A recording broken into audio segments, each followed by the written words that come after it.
Papa Dudut Stories. Papa Dudut Stories. Sa lahat po ng mga nakatuto ngayon, huwag pong kalimutan mag-like, mag-share at mag-subscribe. Maraming salamat po sa inyong lahat.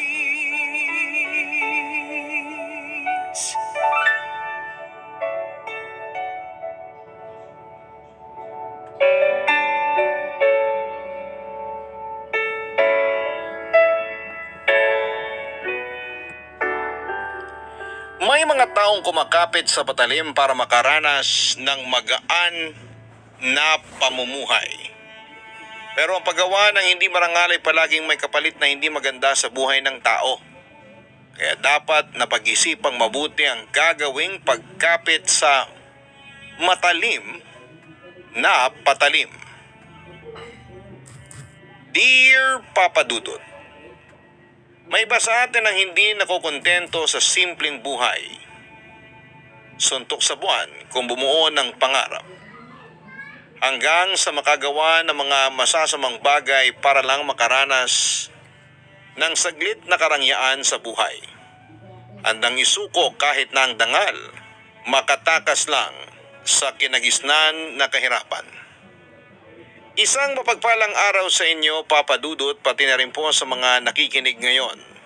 Sa lahat ng inyong mga subscribers, tawagin niyo na lamang po ako sa pangalan na Julius.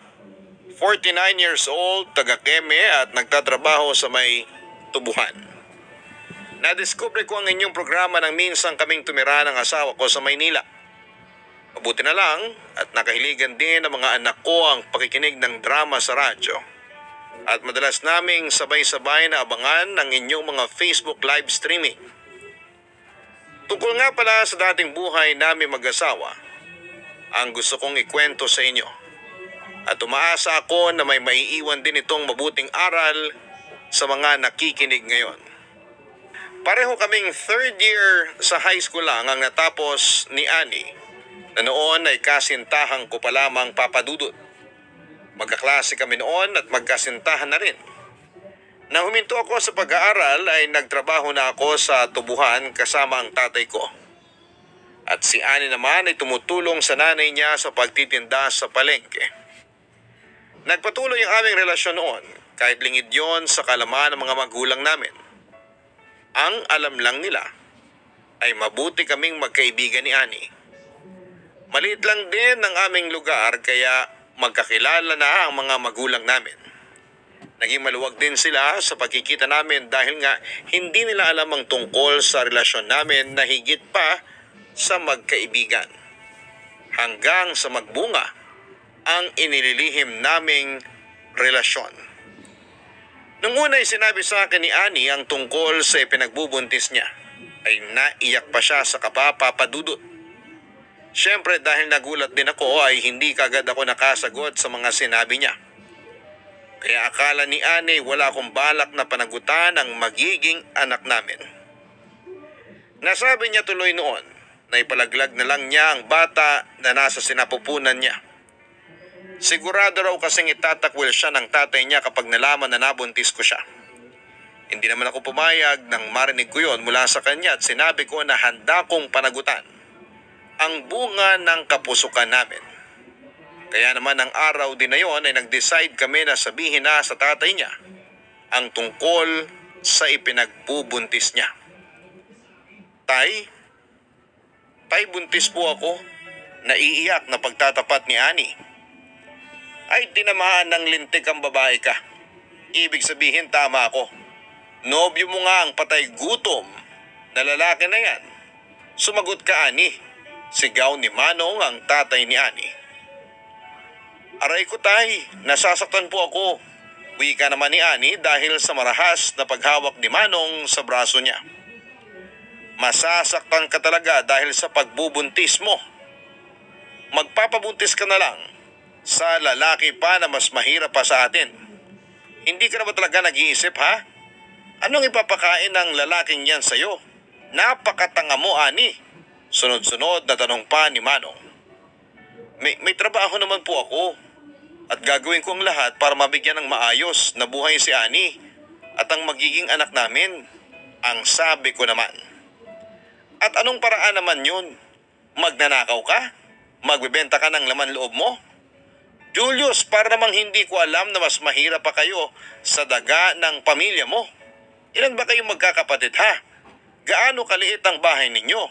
Anong ulam ang kinakain ninyo sa araw-araw? Baka nga swerte nang makatikim kayo ng isda ng isang beses sa isang buwan.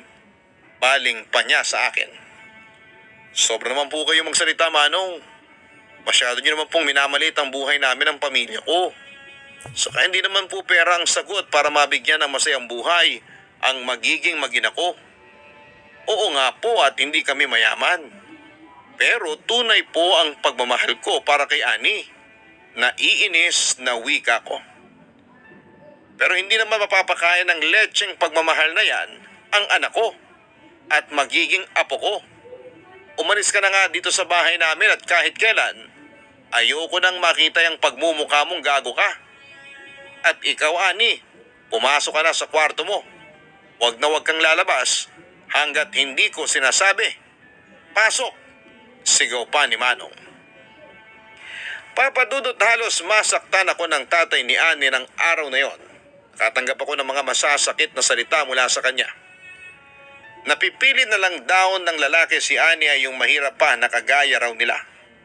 Pinagkatiwalaan niya raw ako pero sinira ko ang lahat. Pati na ang buhay ni Ani. Sinabi niya rin na wala akong magandang buhay na maibibigay sa anak niya. Ganun pa man ay inulit-ulit ko sa kanya na handa akong panagutan ang magiging anak namin ng kasintahan ko. Gagawin ko ang lahat at magsusumikap ako para kay Ani. Pero puro galit at sigaw lang ang sinasagot ni Manong sa akin habang patuloy niya akong pinapaalis ng bahay. Nanakit na rin ang dibdib niya dahil sa labis na pagwawala niya sa galit. Dumating na noon ang nanay ni Ani na kinukumbinsi akong umalis na muna ng bahay nila. Papadudot ng gabing yon ay nagawa pa naming makapag-usap saglit ni Ani sa may malapit sa likod ng bahay nila. Sinabi niya sa akin na balak daw siyang dalhin sa malayong probinsya ng mga magulang niya.